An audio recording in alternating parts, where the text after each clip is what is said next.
Alright, so recently I just picked up this thing right here, which is the Fujifilm X100V. You might be asking yourself, and I definitely was asking myself, why would I pick up a camera like this when I'm primarily a video shooter, not necessarily a photo guy? One thing is I definitely want to get more into photos, but as you guys might know, I started this whole channel because of travel, and I definitely want to do more travel photos when I travel. And this thing is such a small, lightweight, compact camera that it's pretty much the ideal type of camera for travel. So with that being said, that's the primary reason why I got it.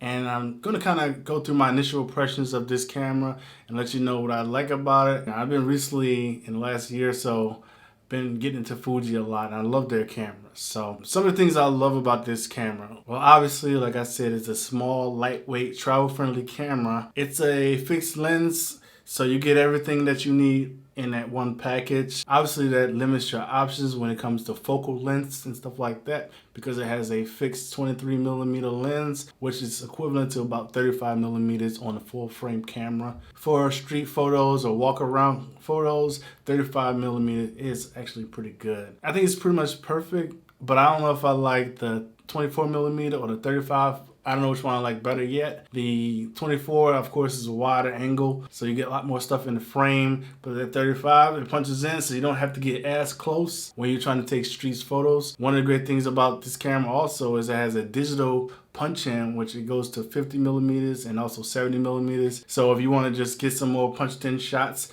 you can do that in camera. I feel like it's going to make me a better photographer because of the limitations. And I know I hate when people say that when they talking about their cameras and they say like, oh, it's limited, so it's gonna make me. But that's kind of true though. It's got some great features. So inside of this camera, it has a inbuilt ND filter, so you can switch it on and off. I set it to a custom button right here, so I can just easily switch over to ND filter when I'm outside in the bright sunlight. I don't have to worry about screwing anything on. It's definitely going to come in handy. I've already taken a couple of test shots when I was out and about. It's quarantine. I don't go out that often. I went out a little bit and I got to shoot this a little bit while I was out and about. I'll overlay some photos that I took while I'm talking about this camera right here. One of the other features that I like, that it has a inbuilt flash. Even though I don't use flash that often, it's nice to have, because the way the leaf shutter works, you can use this flash at pretty much any shutter speed. The flash is actually convenient in some areas where you just want to fill light in, such as backlit or different types of situations where you might want to fill in some light. So it's nice to have it on deck. Obviously, you can put an external flash or you can use off-camera flash. But for this, it's more run and gun. It's not necessarily made for that. I definitely won't be using it for it that much, but it is nice to have. And I've definitely been trying to take advantage of having the flash built into the camera. I've never had a rangefinder camera, so I've never used the OVF with the EVF, which is the optical viewfinder, electronic viewfinder.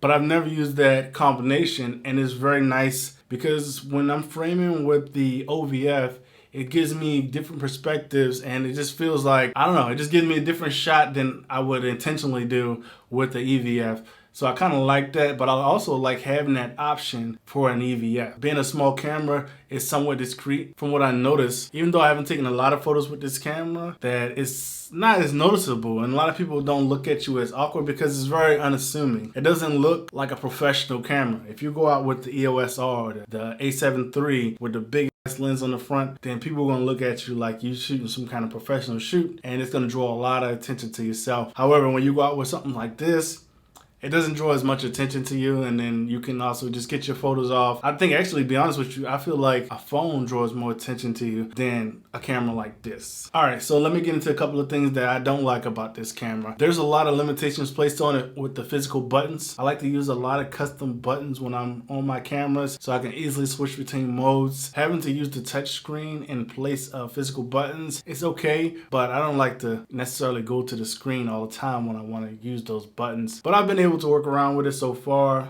I've only had this camera for 3 days, so it's not a lot of time that I've gotten to play with it. I've gotten so used to having those extra buttons on other cameras that it would be nice to have a couple of extra buttons for customization. So a couple of things, like I said, quick video. I just want to give you my initial impressions. If you guys want to see future content, maybe a full review on this camera, just go ahead and leave that in the comment section below. Let me know what you want to know about this camera, and let me know what your thoughts are if you have this camera.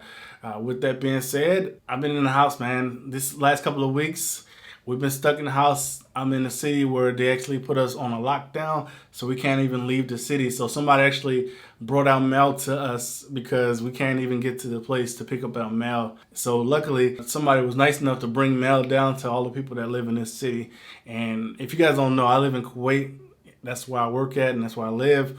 And we're on this lockdown where they actually literally blocked off the streets, so you can't get out of the neighborhoods to get to work or anywhere else. Fortunately, like I said, somebody was able to bring my mail out. Pretty happy about that. I'm going to post a video soon about some of the other stuff that I got recently from my mail pickup. If you guys want to see that, leave a thumbs up. With that being said, I appreciate you guys taking a look at this video. If you guys want to see future content, go ahead and hit the subscribe.